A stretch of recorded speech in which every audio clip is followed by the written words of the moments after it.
comment faire pour trouver sa place dans ce monde quand on est un homme hypersensible. Et oui, une fois n'est pas coutume, je vais m'adresser à vous, messieurs, pour autant ça peut peut-être vous intéresser, mesdames. Alors, pourquoi je voulais traiter ce sujet spécifique par rapport au masculin et à l'hypersensibilité? Parce que c'est un combo qui n'est pas facile par rapport à ce qu'on attend d'un homme dans notre société, et même pas que dans notre société, aussi dans la complémentarité homme-femme. Quels sont les attributs masculins? Eh bien, donc, sans vouloir rentrer dans des théories X ou Y d'identification psychologique ou de sensation, il y a une réalité biologique, une réalité physique qui est, par exemple, sur le jeu de certaines hormones. Et puis sur la densité musculaire aussi. Alors, bien sûr, ce sont des majorités, ce sont des tendances. Pour autant, ces caractéristiques vont poser une véritable problématique. Pourquoi? Parce qu'un homme hypersensible va avoir du mal à incarner ses attributs masculins, que sont la force physique et, on va dire, l'inhibition des peurs pour pouvoir passer à l'action. Parce que, eh bien, il y a un jugement moral qui vient se rajouter par-dessus et il y a cette hypersensibilité qui vient rendre les choses plus complexes. Parce que, eh bien, un homme qui est faible, ou en tout cas qui paraît faible, c'est-à-dire qui est sensible, c'est-à-dire qui est ouvert à la sensibilité, qui va prendre ça en considération, aura du mal à être accepté et aura du mal à trouver sa place en tant qu'homme. Alors, il aura du mal à être accepté, oui et non. La première manière dont je vois les hommes hypersensibles chercher leur place, eh bien, c'est être accepté par une femme. Une femme qui va, bien sûr, dans un premier temps, être ravie de voir qu'il y a un homme qui comprend ses émotions. Parce que une des difficultés des femmes, c'est qu'elles ressentent énormément de choses, elles se sentent souvent pas entendues ou pas comprises. Donc un homme hypersensible à ça, comme à tout, dans sa manche, c'est que, eh bien, il va pouvoir comprendre les émotions. Oui, mais le problème de l'hypersensible, c'est qu'une des caractéristiques de l'hypersensibilité, eh bien, c'est l'amplitude des réactions émotionnelles. Ce qui fait que, eh bien, si les deux ont des amplitudes de réactions émotionnelles fortes, ça peut mener à des situations complexes. Surtout en situation de crise. Alors bien sûr, quand les choses sont moyennement apaisées, mais qu'on a des émotions fortes, on peut en discuter, on peut se comprendre, et ça peut créer un terrain d'entente. Et ça peut être tout à fait intéressant. Mais lorsque l'insécurité qu'on ressent en soi, en termes de sensibilité, eh bien, nous affecte dans notre masculinité, on va avoir du mal à être cette espèce de roc au milieu de la tempête qui peut parfois, dans ce tsunami émotionnel que l'on vit, rassurer certaines personnes de la gente féminine qui finalement aiment être sécurisées par la présence d'un homme. C'est une des caractéristiques des complémentarités hommes-femmes, c'est que souvent les femmes apprécient d'être sécurisées par la présence d'un homme. Alors cette sécurité, elle peut venir, bien sûr, comme on le sait, d'une sécurité par rapport à une forme de force physique pour défendre physiquement contre un agresseur potentiel, ou dans des situations d'adversité par rapport à la nature, par exemple, ou pour construire des maisons, bref, pour des tas de choses X ou Y.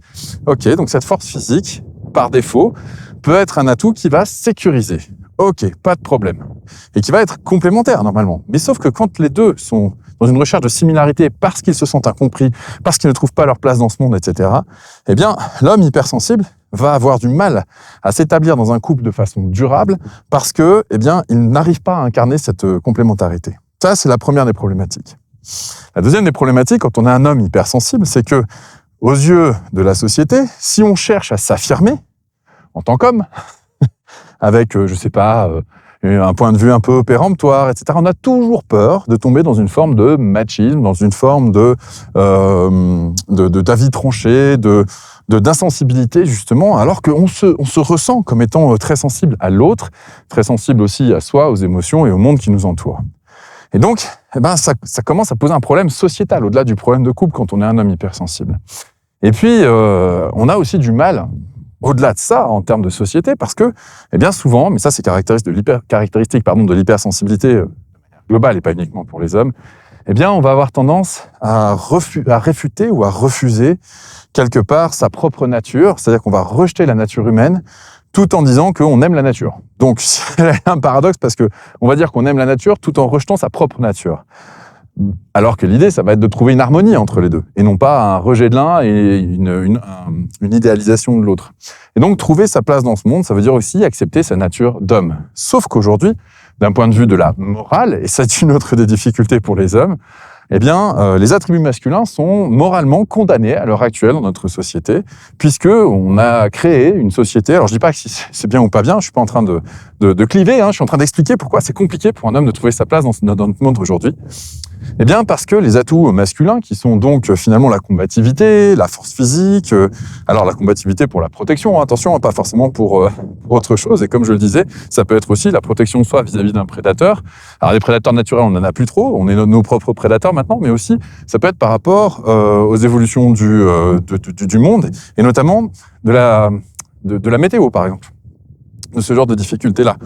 Quand il y a une inondation, quand il faut reconstruire des maisons, etc., c'est quand même la force masculine qui va nous aider à faire tout ça. Ça ne veut pas dire que les femmes ne peuvent pas, ça veut dire que par défaut, on a des aptitudes, naturellement, qui nous permettent de le faire. Alors bien sûr, maintenant ça rend les choses beaucoup plus complexes. Pourquoi ? Parce que les machines ont remplacé la force physique. Parce que nos sociétés, finalement, font en sorte qu'on n'a plus trop de prédateurs naturels. Nos infrastructures font en sorte aussi qu'on a beaucoup moins besoin de se protéger de la nature qu'auparavant. Et donc, finalement, ces attributs masculins qui nous permettaient de trouver un équilibre avant, n'ont plus vraiment de sens ou de place dans notre société. En tout cas, il y a une crise, il y a une perte de sens, c'est-à-dire qu'il y a un sens à réinventer. Parce que nos sociétés ont évolué, donc la place de l'homme se doit d'évoluer. Ça, c'est la première chose, une des premières difficultés. Et puis l'autre difficulté, c'est que un homme hypersensible, on va pouvoir parfois le montrer du doigt, c'est-à-dire les autres hommes, donc c'est difficile d'affirmer son hypersensibilité.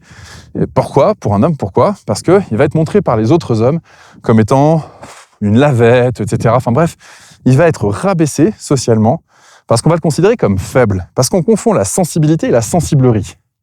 Et c'est pas la même chose. Et un homme sensible, voire hypersensible, eh bien, ça veut dire qu'il y a des zones de lui-même où, comme je le disais juste avant, il va rejeter une part de sa propre nature parce qu'il n'arrive pas à s'identifier à ça. Alors, d'où ça vient ce problème ? C'est un problème de fond qui vient de l'enfance, bien sûr. Je vous apprendrai rien, mais bref, c'est un problème sociétal, c'est-à-dire que c'est pas juste un problème pour certains individus, même si chaque histoire est différente, c'est un problème qui, à mon sens, est sociétal. Pourquoi est-ce que je me permets d'affirmer ça ? Parce qu'on s'aperçoit qu'une grande majorité des familles maintenant sont issues de parents séparés, voire monoparentales. Et donc, la garde est majoritairement confiée aux femmes, même lorsqu'il s'agit d'enfants garçons. Et le problème qu'il y a, c'est que lorsqu'on est une mère qui pense avoir subi des méfaits de la part d'un homme, simplement parce qu'il était en désaccord. Alors attention, je dis pas, il y a des histoires qui sont terribles. Mais parfois, simplement parce qu'on n'arrive pas à se mettre d'accord avec l'autre parent, on le dénigre, parce qu'on s'estime victime de l'autre parent. Et là, on met l'enfant dans un conflit de loyauté parentale. Et ce conflit-là, il est terrible. Il est terrible quand on a une mère qui s'occupe de nous, et qu'on est un garçon, et qui ne s'occupe que de nous, et le père ne s'occupe pas de nous, et l'image du père est dézinguée par la mère parce qu'elle a souffert de la relation avec le père. Ouais, alors, il faudrait relativiser les choses. Pourquoi ? Parce que je dis pas qu'il n'y a pas eu des souffrances et que chaque situation n'est pas légitime. C'est pas ce que je dis, c'est pas mon propos. Ce que je dis, c'est que un conjoint n'est pas la même chose qu'un père. Et qu'un enfant, dès l'instant où on a accepté de mettre un enfant au monde, il n'a qu'un seul père et qu'une seule mère. Ce qui veut dire que l'enfant, et vous le savez parce que vous avez été enfant, il va prendre comme référence ses deux parents. Que vous le vouliez ou non, ça va faire partie de la manière dont il va se construire. Alors soit en aimant ce modèle, soit en rejetant ce modèle, souvent, malheureusement, parce que l'idée c'est ni de l'aimer ni de le rejeter, c'est d'accepter son héritage pour voir ce qui fonctionne et puis de réinventer ce qui ne fonctionne pas. Mais bon, ça c'est un autre débat. Mais l'idée surtout, c'est que quand on grandit en tant qu'enfant, avec un seul adulte référent qui est sa mère, et que sa mère dresse un portrait que ce soit au niveau psychologique, au niveau des mots, ou même au niveau des émotions, un portrait où le père est descendu en flèche, eh bien l'enfant garçon ne peut pas s'identifier au modèle masculin de son père, puisqu'il est rejeté par sa mère, et qu'il doit sa loyauté à sa mère, puisque sa mère lui permet de survivre. Donc sans sa mère, il meurt, donc il ne peut pas réfuter ce que dit sa mère, et il grandit dans un environnement où il va se rejeter lui-même, puisqu'il rejette le modèle masculin dont il est issu, qui lui-même est rejeté par la mère. Donc ça veut dire qu'il va avoir énormément de mal à s'identifier au masculin. Donc tout ce qui est de l'ordre du masculin va être un peu excessivement catégorisé dans mérite d'être rejeté, en tout cas ne mérite pas d'être considéré à son juste titre, ou en tout cas pour des aspects qui vont être valeureux, par exemple. Je vous donne un exemple tout à l'heure. La force physique, oui, elle peut détruire, mais elle peut construire aussi. Donc tout dépend comment on oriente ces caractéristiques masculines qui nous sont si propres. Et comment on fait pour être un homme et qu'est-ce qu'on admire chez un homme aussi. C'est-à-dire que dans le discours de la mère, il y a peut-être ce qu'on rejette ou ce qu'on ne dit pas, parce qu'il y en a souvent qui s'interdisent de dire, mais qui le ressentent tellement que, de toute façon, les enfants, ils captent, c'est des éponges. Ils n'ont pas besoin de se caler sur ce qu'on leur dit, il leur suffit de se caler sur ce qu'ils ressentent de ce qu'on dit. Enfin, au-delà de ce qu'on dit. Et donc, on peut se poser la question, mais finalement, qu'est-ce qu'il y a d'admirable chez un homme?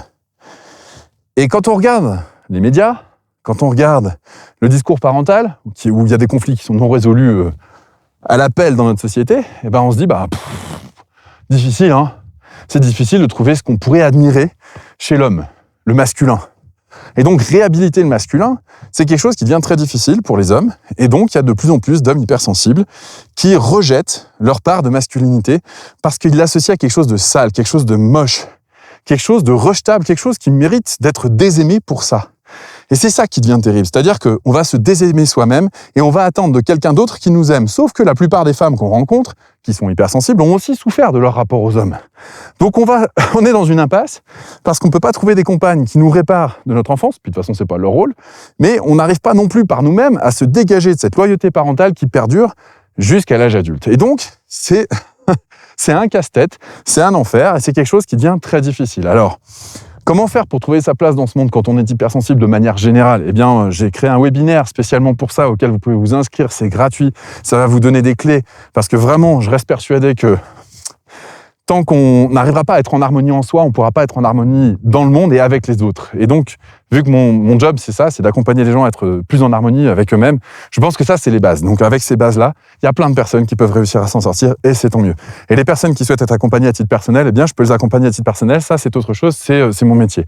Mais ma part de contribution à la collectivité, c'est de dire, OK, c'est difficile, je peux comprendre que ce soit difficile. Dans cette difficulté-là, je vous propose l'accès à ce webinaire gratuit, donc n'hésitez pas à cliquer autour de cette vidéo, il y aura un lien, vous inscrire et prendre le temps de regarder ça. Et puis vous ferez votre opinion si ces outils vous semblent pertinents ou pas, parce que bien sûr, vous avez le droit à votre propre opinion par rapport à ce que je propose, je ne prétends pas avoir parole d'évangile. Juste avoir trouvé des solutions qui, moi, m'ont convenu et peut-être qu'elles vous parleront également. Alors, ceci étant dit maintenant, comment est-ce que on fait en tant qu'homme pour pouvoir trouver une relation satisfaisante avec une femme et avec le reste du monde? Eh bien, le conseil que j'ai envie de vous donner dans cette vidéo, c'est d'essayer de vous réconcilier avec le masculin, d'essayer de faire la liste de ce que vous pouvez trouver de satisfaisant dans le fait d'être un homme, déjà rien que satisfaisant, et puis après même aussi d'admirable. Qu'est-ce qu'il y a d'admirable dans les caractéristiques masculines? Et si vous n'arrivez pas à trouver ça en vous, essayez de voir autour de vous, dans le monde qu'il y a autour de vous, essayez de trouver des exemples d'hommes qui vous paraissent incarner quelque chose qui, pour vous, correspond aux valeurs de ce qu'est le masculin. Alors, je ne vais pas vous proposer mes valeurs du masculin, je vous ai proposé quelques exemples pour vous montrer que le masculin peut être quelque chose d'incroyablement satisfaisant, d'incroyablement complémentaire avec la féminité aussi, et que autant la masculinité que la féminité, lorsqu'elles sont assumées et pas malades, et pas en train de chercher à se venger de l'autre ou à utiliser l'autre pour se rassurer sur soi, eh bien là on arrive à une complémentarité qui est juste fantastique et que je vous souhaite de vivre bien évidemment. Voilà, donc essayez de vous réconcilier, essayez de voir si vous ne trouvez pas les valeurs masculines qui vous parlent en vous personnellement, essayez de voir autour de vous, dans le monde qui existe, alors que ce soit des personnages fictifs, inventés, parce que de toute façon, si c'est inventé par l'homme, enfin par l'humain, ça veut dire que quelque part, ça parle à certains humains, ou alors des personnages réels, essayez de voir autour de vous quels sont les hommes qui vous ont inspiré. Peut-être que ça peut vous inspirer, vous aussi, mesdames, pour pouvoir, ensuite travailler ce rapport à vous-même, pour accepter votre propre nature, et ensuite pouvoir trouver des forces, tout en gardant cette sensibilité, bien sûr, pour pouvoir trouver des forces qui vont vous permettre de rentrer en complémentarité avec les autres et en harmonie avec vous-même. Voilà, j'espère que cette vidéo vous a plu, n'hésitez pas à la partager, et puis peut-être que j'en ferai une prochaine sur l'hypersensibilité féminine et les caractéristiques spécifiques aussi. Sur ce, je vous remercie de m'avoir suivi, n'hésitez pas à me dire dans les commentaires si vous avez aimé, si vous partagez ce point de vue, ou si au contraire vous le réfutez, parce que pourquoi pas, tous les avis, à mon avis, méritent d'être exprimés en tout cas, et tant qu'ils sont respectueux, bien sûr, et que ce ne sont pas des préjugés, des insultes par défaut, en cherchant le coupable, ça m'intéresse pas du tout. Donc essayez juste peut-être de parler de vos difficultés, mais pas de savoir qui est le plus victime de l'autre, ça m'intéresse pas, je pense que j'effacerai les commentaires directement, c'est certainement pas mon propos en tout cas. Voilà, sur ce, écoutez, je vous dis, prenez grand soin de vous, n'hésitez pas à partager cette vidéo, et à très bientôt, ciao.